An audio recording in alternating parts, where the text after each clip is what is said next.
It began in a quiet terminal at Newark Liberty International. A young woman stood alone, her boarding pass trembling slightly in her hand, not from fear, but from anger. Her name was Emily Thatcher, and she carried more than luggage. She carried a name, her father's name. And while she never used it as a weapon, this morning would be the exception. Officer Mallory, a mid-level TSA supervisor with a badge and a chip on his shoulder, had taken notice of Emily. Not because she'd done anything wrong, but because she didn't look like someone who'd take orders quietly. That was his mistake. His words, snide and loaded, echoed across the checkpoint. Must be nice walking around like you own the place. Who's daddy pay off for your ticket, sweetheart? Emily didn't flinch. She didn't even blink. But her voice was calm, clear. You don't want to do this. Mallory laughed. Oh yeah, why not? Her hand, slow and steady, reached for her phone.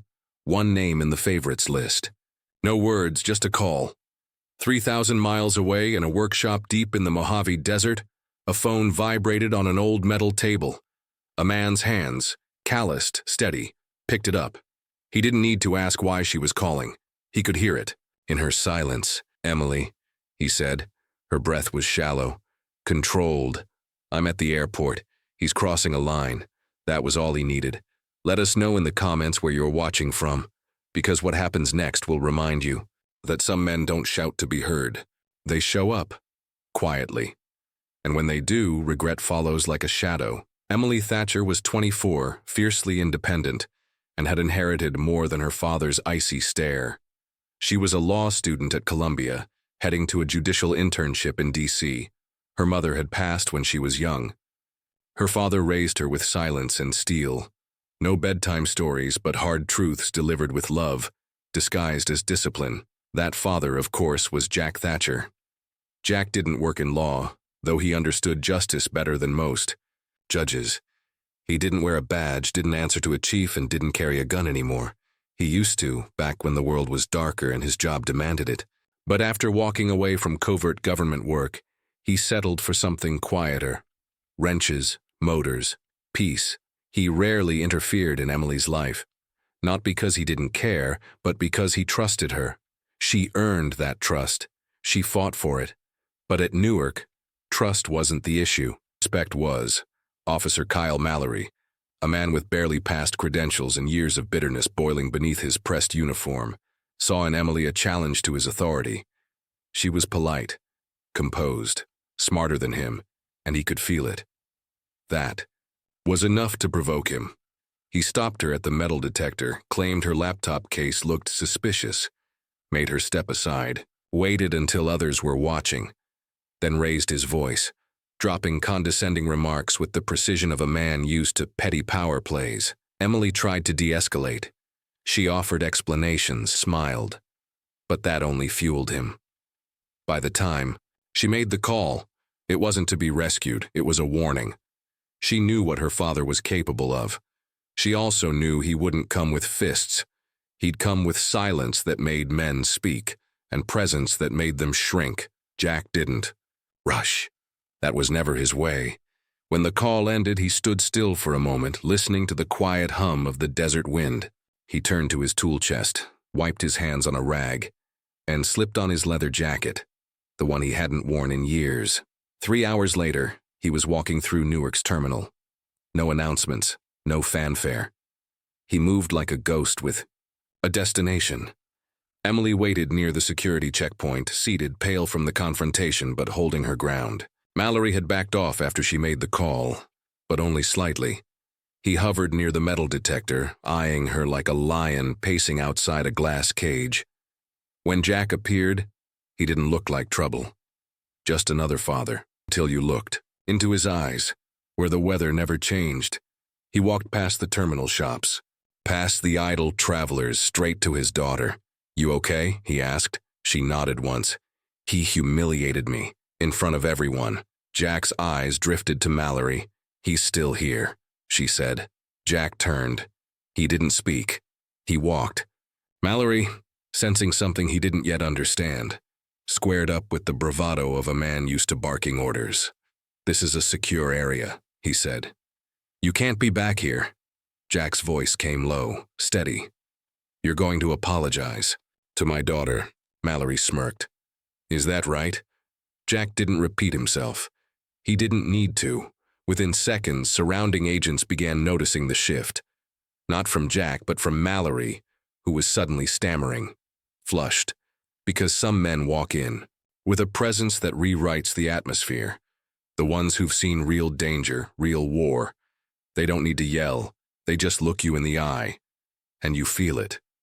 Officer Mallory wasn't backing down, not because he had courage, but because he didn't know when he was outmatched. Pride is loud when it's empty, and in front of his colleagues he doubled down. "You threatening a federal officer?" he asked, now gesturing theatrically toward the cameras. Jack didn't move, didn't blink. "I don't threaten. I offer chances." Mallory laughed. "You think walking in here looking tough is going to fix your little princess's tantrum?"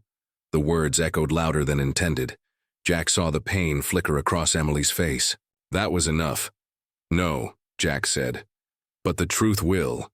He reached into his coat pocket and pulled out a small badge. Not a police badge.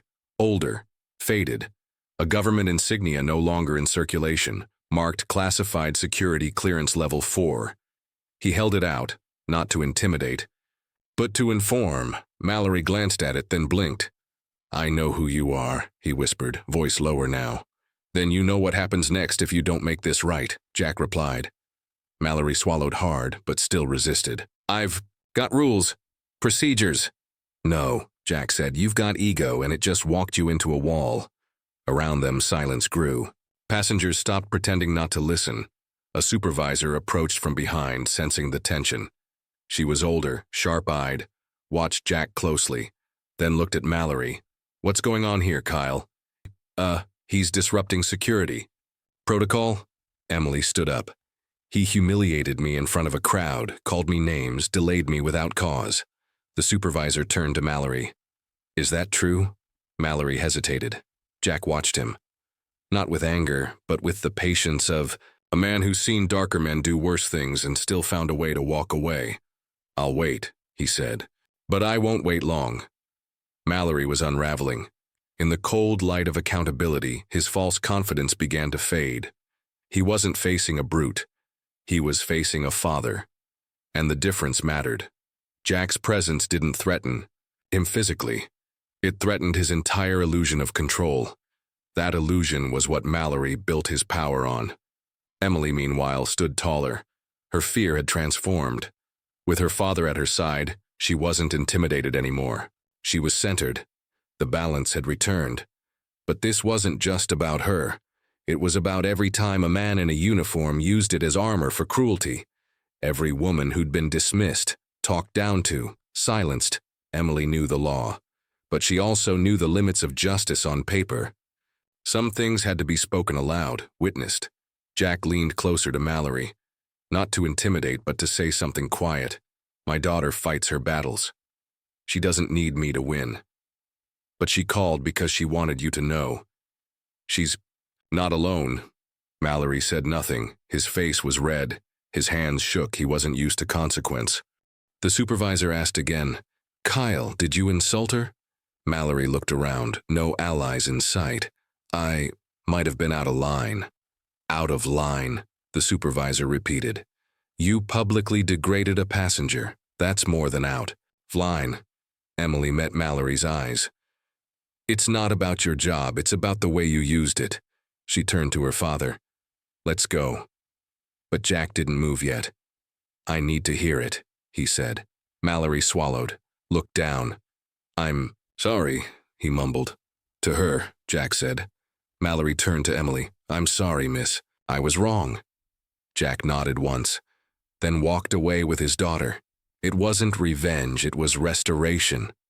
As they walked away from the checkpoint, Emily's breath deepened. The tension slowly bled out of her shoulders, though her grip on her bag remained tight. Jack didn't speak. He let the silence do its work. It wasn't awkward. It was earned. They found a quiet bench near the escalators leading to the gates. Emily sat, pulling her hair back with both hands, the tremble in her fingers finally visible now that the moment had passed. Jack sat beside her, elbows on his knees, hands clasped. "You didn't have to come," she said after a beat. "I know," he replied, "but I wanted him to know who raised you." Emily glanced at him, the corner of her mouth curving in the smallest smile. "You didn't touch him." "I didn't need to." That part still amazed her. Jack Thatcher was a man of restraint, always had been. He never raised his voice, never barked orders. But when he entered a room, people adjusted themselves. Like gravity had just changed. Emily had seen him be gentle with a dying animal, and devastating in a courtroom hallway, just with words. What he taught her most wasn't how to fight, but when to stand still and let others feel the weight of their own choices. For now, though, the storm had passed. "Your flight leaves soon," Jack said, glancing at the board. "I still want to go." He nodded. "You should." She looked at him, hesitating. "You'll be okay?" she asked. "I always am." It wasn't bravado, it was history. Jack had been through worse, seen darker, and yet nothing had ever rattled him more than when his daughter was hurt. As they stood, Emily hugged him, not out of fear, but gratitude. He squeezed her shoulder.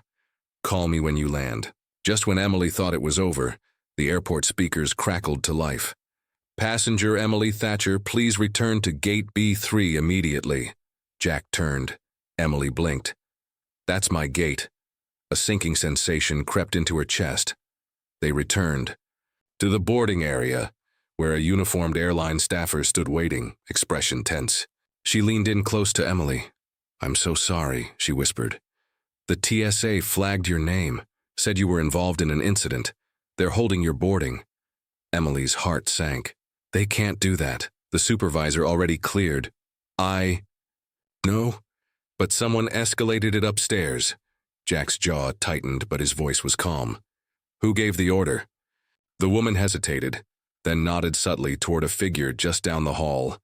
Mallory, now on the phone, gesturing wildly. He hadn't accepted the humiliation. He was trying to regain ground by pulling strings above his station. Jack stepped forward. Emily grabbed his arm. "He's not worth it." Jack looked at her. "This isn't about him anymore, it's about the message." He walked directly to the gate's command center and requested the airport duty manager. The manager arrived, a man in his 60s with graying temples and the look of someone who'd seen every version of bad behavior. Jack didn't argue. He laid out the facts. Emily was publicly harassed, had filed no complaint, and yet, within minutes, her travel status was being revoked. Quiet retaliation. The manager listened, eyes narrowing. "Who's the officer?" Jack pointed to Mallory. "Wait here," the manager said, already dialing a number. Within minutes, Mallory was summoned to a private corridor. This time, Jack didn't follow. He didn't need to, because justice, when done right, doesn't need a stage. And sometimes the loudest consequence comes in the form of silence behind closed doors. Emily stood at the gate, tension boiling just beneath her composed surface. Jack remained beside her, unmoving, a statue of patience and conviction. Minutes passed. Then the gate agent returned, this time with a nod. "You're cleared to board."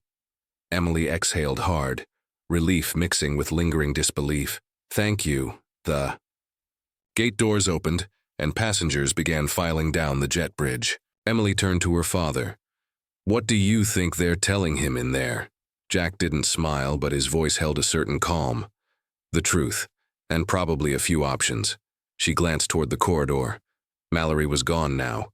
His shadow no longer loomed over the terminal. The balance had shifted. "I wish I could have said more," she said. "Really let him have it." "You did," Jack replied. "By not sinking to his level, that's harder." They stood in silence for a moment longer. Then finally, Emily reached into her purse and pulled out her boarding pass. "I should go." Jack looked at her. "Keep your head up, always. I learn from the best." She hugged him again, this time holding on a bit longer. When she let go, she stepped toward the gate but turned back at the threshold. "You think he'll do it again?" Jack shook his head. "Not after today." He wasn't just talking about Mallory, he meant every man who thought uniform meant unchecked power, every woman who chose to speak, every daughter who called her father not to fight, but to remind. The world she wouldn't be dismissed. Emily disappeared down the bridge. Jack stood there still and proud, then turned, walking back through the terminal the same way he came, quiet, steady, but leaving behind a silence louder than any confrontation. The next morning, Jack sat at a diner just outside Newark, sipping black coffee. The air was filled with clinking silverware and the hum of early conversations. He wasn't reading the paper, wasn't checking his phone. He was waiting, not for a call from Emily. She'd already texted when she landed safely. It was someone. Suddenly the door opened, and a woman in a Port Authority blazer stepped in. The same supervisor from the day before. She spotted Jack and approached without hesitation. "Mr. Thatcher," she said, sliding into the booth across from him. "We owe you." He shook his head. "No, you owe her." She nodded. "Mallory's been placed on administrative review. HR and the airport commission are involved." Apparently, this wasn't his first incident, just the first that got this loud.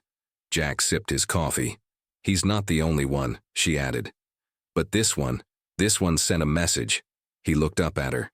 "Don't make it about me. Make it about her, and the next girl." "We will." They sat in quiet agreement. There was no victory parade, no headlines, just acknowledgement, and sometimes that was enough.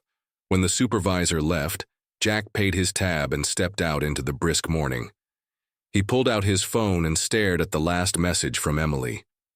He backed down. "Because of you. But I stood my ground because of what you taught me. I get it now." Jack read the message again, then slipped the phone into his jacket. He didn't need applause or thanks. He just needed the world to know his daughter could handle herself. But if ever she called again, he'd be there, not as a weapon, but as a reminder that real strength is quiet and respect is earned, or demanded. This wasn't a story about revenge, not even justice in its traditional sense. It was about presence, the kind of presence that stands taller than a badge, louder than a raised voice, and more permanent than a file in a human resources cabinet. It was about a daughter who knew her worth but refused to let her name carry more weight than her actions. It was about a father who raised her not to be dependent on protection, but to understand when protection was needed, and how to call for it without shame. For Emily, this moment became a marker in her life, not the day her father fixed problem, but the day she realized strength could be quiet, and confrontation didn't have to be loud to change a system. Her classmates never heard the full story. Most of the world wouldn't, but the ones who mattered did.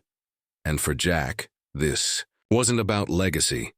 It wasn't about flexing his past or reviving the man he once was. It was about showing up, not with force, but with weight. A man who said little but carried the kind of authority that came from living right, even when no one was watching. Back in D.C., Emily would carry the lesson with her, through courtrooms and conflicts, through late nights buried in law books, and through every moment she'd find herself underestimated. Because now she knew silence can speak, presence can shift a room, and respect isn't handed out. It's claimed. If you've ever had someone stand for you, not to fight your battles but to remind the world you weren't alone, then you know the power of a moment like this. And if you haven't, be that person for someone else. The world remembers quiet strength longer than loud noise.